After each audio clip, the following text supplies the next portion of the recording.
కొల్లు రవీంద్ర గారు ఏమన్నారండి?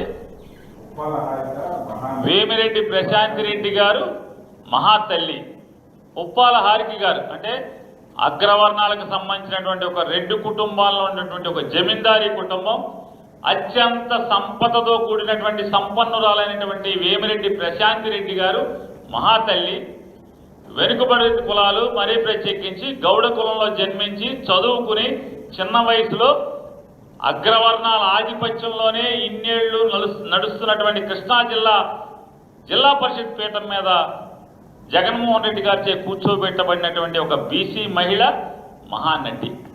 ఇది ఎవరు మాట్లాడుతున్నారయ్యా అంటే, మర్డర్ కేసులో ఇరుక్కుని దొరికిపోయి జైలుకి వెళ్ళి బీసీని మర్డర్ కేసులో పెడతారా, బీసీని జైల్లో వేస్తారా అని లబాలబా బోరున దొంగ ఏడుపులు ఏడ్చినటువంటి ప్రస్తుత మంత్రి, అప్పటి మాజీ మంత్రి ఇది మాట్లాడతాం గురించి నువ్వు మాట్లాడతావా?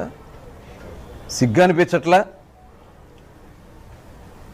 పారిపోయావు, గోడూరుకి పారిపోయావే ఆ కేసులో, బియ్యం కేసులో. అడ్రస్ లేకుండా పోయారే, తండ్రి కొడుకులు ఇద్దరు మొత్తం ఇల్లంతా సర్దేసుకుని వెళ్ళిపోయారే. ఏదో పోటుగాళ్ళలాగా వచ్చి ఇప్పుడు మాట్లాడుతున్నావు. గుడివాళ్ళలో గుద్దుతున్నారని చెప్పి ఇంట్లో పడుకుని నన్ను హౌస్ అరెస్ట్ చేశారని చెప్పి సిగ్గు లేకుండా సిగ్గుమాలినటువంటి మాటలు మాట్లాడుతున్నావే. అసలు బాబు గారి గురించి అసలు మాట్లాడటానికి మీకు అర్హత ఉందా?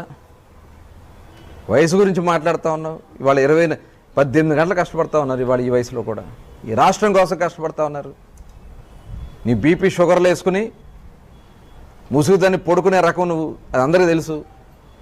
ఇంటికి వస్తే సమస్యల కోసం వస్తే తలుపులు వేసుకుని గెళ్ళెట్టుకు పడుకున్న రోజులు పడిగాపులు పడ్డారా? అవన్నీ మాకు తెలీదా? బందర్లో ప్రజలకు తెలీదా? అందరికీ తెలుసు.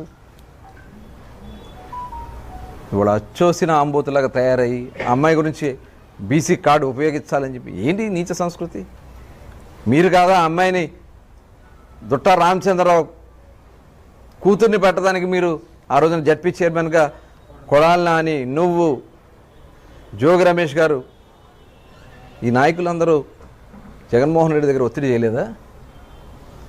మిమ్మల్ని మీ మీద నమ్మకం లేక బందరు వచ్చినా ఓడగొడతారు, పెడనైనా ఓడగొడతారని చెప్పి గుడ్లవల్లేరులో పెట్టి గెలిచి ఆ అమ్మాయికి జడ్పీ చైర్మన్ అయితే